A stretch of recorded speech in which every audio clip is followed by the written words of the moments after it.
Hi guys, welcome to our channel. இந்த வீடியோவில் நம்ம என்ன பார்க்க போகிறோன்னா, நம்ம வந்து டிஎன்பிசி குரூப் 4 தமிழ் சிலபஸில் இலக்கண பாட்டை வந்து எப்படி வித்தின் 2 monthsக்குள்ளே இருக்கிற எல்லா டாபிக்ஸுமே கவர் பண்ணி படிக்கிறது அப்படின்றத நான் புக்கு வச்சு உங்களுக்கு எந்த இதெல்லாம் நீங்கள் வந்து படிக்கணும் அப்படின்றத வந்து நான் காட்டுறேன். ஃபஸ்ட் அதுக்கு முன்னாடி நீங்கள் சிலபஸை பிரிண்ட் அவுட் எடுத்து வச்சுட்டு ஒரு நோட்டில் வந்து அதில் என்னென்ன சப்டாபிக்ஸ் இருக்கோ அது எல்லாத்தையும் வந்து எழுதி வச்சுக்கோங்க. இப்போ பிரித்தெழுதல், சேர்த்தெழுதல், சந்திப்பிலை அது மாதிரி எழுதி வச்சுட்டு நீங்கள் நெக்ஸ்ட் வந்து நீங்கள் 6th புக்கை வந்து எடுத்து ஸ்டார்ட் பண்ண போகும்போது அதில் உள்ள ஏதாவது டாபிக் வந்து ஒரு ரிலவெண்ட்டாக இங்கே வந்து கண்டென்ட் இருந்ததுன்னா அது எந்த பேஜ் நம்பரில் இருக்குன்றதை பக்கத்தில் நோட் பண்ணி வச்சுட்டிங்கன்னா திரும்ப எடுத்து பார்க்கறதுக்கு வந்து கொஞ்சம் யூஸ்ஃபுல்லாக இருக்கும். அது மாதிரி முடிஞ்சால் பண்ணிக்கோங்க. இப்போ நம்ம வந்து 6th வந்து எப்படி படிக்கிறது அப்படின்றத நான் வந்து காட்டுறேன். இப்போ 6th ஃபஸ்ட் டைம் நான் எடுத்துட்டிங்கன்னா ஃபஸ்ட்டு வந்து உங்களுக்கு இன்பத்தமிழ்ன்ற ஒரு செய்யுள் வந்திருக்கு. இது யார் எழுதியிருக்காங்கன்னா பாரதிதாசன். இவர் வந்து இலக்கியம்னா அந்த 15 கொஷினில் வந்து பாரதிதாசன் வந்து அடங்குவாங்க. ஃபஸ்ட் வந்து நம்ம இலக்கண பாட்டு ஃபுல்லாக 85 கொஷின்ஸ்க்கு வந்து ஃபஸ்ட்டு முடிச்சிடலாம். நெக்ஸ்ட் வந்து இலக்கியம் பாட்டுக்கு நான் எப்படிலாம் நம்ம வந்து படிக்கிறது அப்படின்றத சொல்கிறேன். ஏன்னா நிறைய இலக்கியம் பாட்டுக்குள்ள கூட இலக்கணமோட கண்டென்ட்லாம் வந்து ஹிடன் ஆகிருக்கும். இப்போ வந்து எக்ஸாம்பிளுக்கு பார்த்தீங்கன்னா இங்கே பாருங்கள், தாவர இலைப்பெயர்கள்னு கொடுத்துருக்காங்க. ஆள், அரசு, மா, பலா, வாழை இதுக்கெல்லாம் இலைன்னு கொடுத்துருக்காங்க. இது மாதிரி ஒவ்வொரு இதுக்கும் கொடுத்துருக்காங்க. தாவர இலைப்பெயர்கள் இந்த பொருந்தாத சொல்லுன்னு ஒன்று நம்மளுக்கு கொடுத்துருப்பாங்க. அதில் இது மாதிரி கேட்கலாம். ஏதாவது ஒரு அருகு, கோரை அப்படின்னு எடுத்துக்கிட்டால் புல் வகையா, அது ரெண்டுக்கும் நேர புல்லுன்னு கொடுத்துருக்கலாம். நெல்லுக்கும் நெல் வரகு தாள் தான், ஆனால் அதுக்கு வந்து புல்லுன்ற மாதிரி கொடுத்துருந்தாங்கன்னா எத்தனை இணைகள் வந்து கரெக்டாக இருக்குது, இல்லை இதுலேருந்து எது வந்து பொருந்தாததுக்கானது, அது மாதிரி கூட நம்மளுக்கு கேட்கறதுக்கு வந்து வாய்ப்பு இருக்குது. ஸோ வந்து அதெல்லாம் வந்து எப்படி படிக்கணும் அப்படின்றத வந்து நான் நெக்ஸ்ட் ஒரு வீடியோவில் சொல்கிறேன்.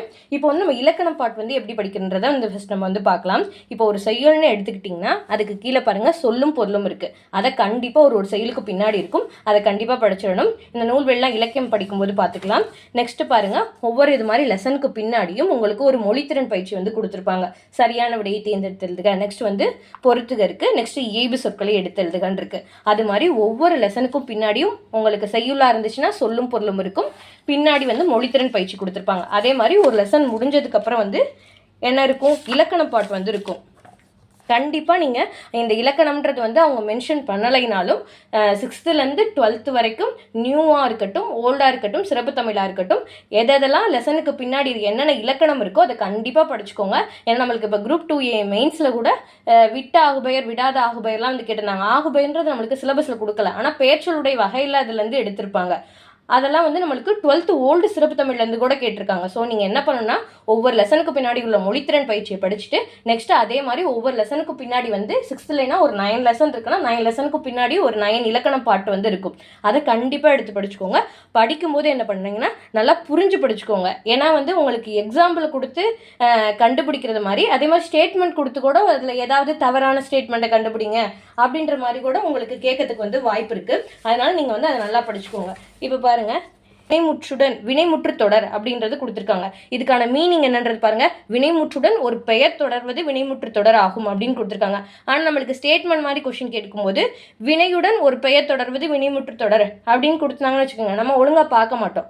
பார்க்காம அது தப்பு பண்ணிடுவோம். அதனால இதில் இருக்க ஒவ்வொரு லைன்ஸையுமே நீங்கள் இலக்கணம் படிக்கும்போது புரிஞ்சு வந்து படிக்கணும். இங்கே பாருங்கள், பெயரச்ச தொடர்னா முற்று பெறாத வினை பெயர் சொல்லை கொண்டு முடிவது பெயரச்ச தொடர் எனப்படும். நீங்கள் இந்த உங்களுக்கு எக்ஸாம்பிளை வச்சு நீங்கள் இந்த மீனிங் வந்து புரிஞ்சுக்கலாம். இப்போ என்னது, கேட்ட பாடல் அப்படின்னு கொடுத்துருக்காங்க.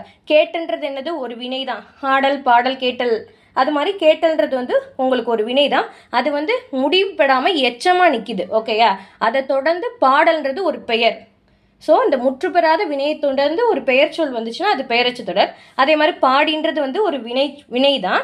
மகிழ்ந்தனர் அப்படின்றது என்னது, மகிழ்றாங்கன்றது ஒரு செயலை தான் குறிக்குது. ஸோ பாடி மகிழ்ந்தனர் அப்படின்றது வரும்போது உங்களுக்கு என்ன வரும்னா, முற்று பெறாத வினை ஒரு வினைச்சொல்லை கொண்டு முடிஞ்சுச்சுன்னா அது வினையற்று தொடர் அப்படின்றது உங்களுக்கு வந்து வரும். இது மாதிரி ஒவ்வொன்றையும் நீங்கள் வந்து புரிஞ்சு படிச்சுட்டே வரணும். குற்றியலுகிறோம்னா அதுக்கு எக்ஸாம்பிள் மட்டும் படித்தா போதாது. குற்றியலுகிறோம்னா என்ன மீனிங் கொடுத்துருக்காங்க, அந்த ஸ்டேட்மெண்ட்டுக்கான கொஷின் கேட்டாங்கன்னா அதை எப்படி அப்ரோச் பண்ணுறது, அது மாதிரி நீங்கள் வந்து என்ன பண்ணால் 6th ஸ்டார்டிங்லேருந்து 12th நியூவில் உள்ள எல்லா புக்குக்கும் பின்னாடி உள்ள இலக்கண பார்ட்ஸ் எல்லாமே படித்து முடிச்சுடுங்க. முடிச்சுட்டு நெக்ஸ்ட்டு ஓல்டையும் எடுங்க.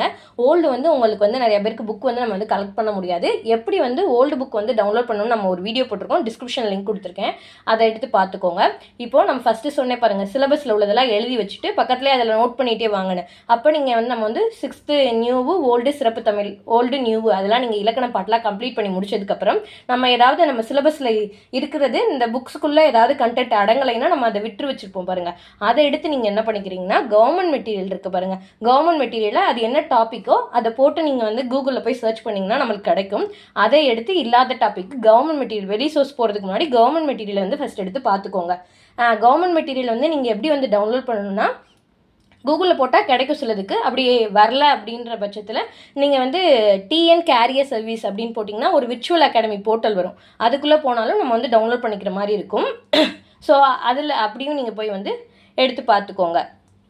இதெல்லாம் முடிச்சதுக்கப்புறம் கம்பல்சரி என்ன பண்ணால் தமிழ் எலிஜிபிலிட்டி டெஸ்ட்டுடைய கொஷின் எடுத்து நீங்கள் வந்து பார்த்தீங்கன்னு வச்சுக்கோங்களேன். இப்போ நடத்துகிற எல்லா எக்ஸாமுக்குமே உங்களுக்கு டிபார்ட்மெண்ட் எக்ஸாமாக இருந்தாலும் தமிழ் எலிஜிபிலிட்டி கட்டாயமாக இருக்கும். அதை எடுத்து பார்த்துட்டே வந்தீங்கன்னா நீங்கள் எப்படி படிக்கணுன்றதுக்கு வந்து நம்மளுக்கு வந்து ஒரு ஐடியா கிடைக்கும். ப்ரீவியஸ் இயர் கொஷின் வந்து எப்படி டவுன்லோட் பண்ணுறதுன்றதுக்கு நம்ம வீடியோ போட்டிருக்கோம், கீழே டிஸ்கிரிப்ஷனில் லிங்க் வந்து கொடுக்குறேன்.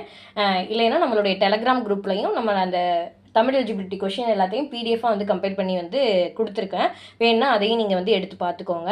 இதே மாதிரி நீங்கள் வந்து 6th 12th நியூ ஓல்டு சிறப்பு தமிழில் உள்ள இலக்கண பாட்டெல்லாம் கம்ப்ளீட் பண்ணிட்டு இல்லாததுக்கு நீங்கள் வந்து கவர்மெண்ட் மெட்டீரியல் பார்த்துக்கோங்க. நெக்ஸ்ட் வந்து நம்மளுக்கு கொடுத்துருக்க டாபிக் ரிலவெண்ட்டாக வந்து ஏதாவது நம்மளுக்கு கவர்மெண்ட் மெட்டீரியல் இருந்தால் அதையும் வந்து நீங்கள் இதை படித்து முடிச்சுட்டு கண்டிப்பாக பார்த்துக்கோங்க. ஏன்னா ஓரல் ஒரு மொழியெல்லாம் வந்து ஸ்கூல் புக்ஸை தாண்டி கவர்மெண்ட் மெட்டீரியல் இருக்கிறதெல்லாம் வந்து கேட்டிருந்தாங்க. ஸோ வந்து இதெல்லாம் முடிச்சுட்டு நீங்கள் கவர்மெண்ட் மெட்டீரியலையும் நம்மளுக்கு சிலபஸில் இருக்கிறத எடுத்து பார்த்துட்டிங்கன்னா நெக்ஸ்ட் வந்து தமிழ் எலிஜிபிலிட்டி கொஷின் இதெல்லாம் பார்த்துட்டிங்கனாவே நம்ம கண்டிப்பாக ஓரளவு மார்க் நல்ல மார்க்கே வந்து நம்ம வந்து ஸ்கோர் பண்ணிடலாம். ஸோ இந்த மெத்தடில் நீங்கள் வந்து படிக்க ஆரம்பிங்க. ஸ்கூல் புக் ஃபுல்லாத்தையும் எடுத்து படிக்காமல் இலக்கண பாட்டுக்கு எப்படி படிங்க, நெக்ஸ்ட் வந்து இலக்கியம் பாட்டுக்கு எப்படி படிக்கணும் அப்படின்றதுக்கு நான் ஒரு வீடியோ வந்து போடுறேன். அந்த இலக்கியம் பாட்டுக்குள்ளேயும் சில ஹிடன் வந்து இலக்கணம் பாட்டு வந்து இருக்கும், அதையும் எப்படி வந்து அப்ரோச் பண்ணுன்றதை நான் வந்து கண்டிப்பாக உங்களுக்கு சொல்கிறேன். ஸோ இந்த வீடியோ யூஸ்ஃபுல்லாக இருந்தால் ஃபாலோ பண்ணிக்கோங்க. யாராவது உங்களுடைய ஃப்ரெண்ட்ஸ்க்கு வந்து படிக்கிறாங்கன்னா அவங்களுக்கும் ஷேர் பண்ணுங்கள். தேங்க்யூ ஃபார் வாட்சிங். Please subscribe my channel.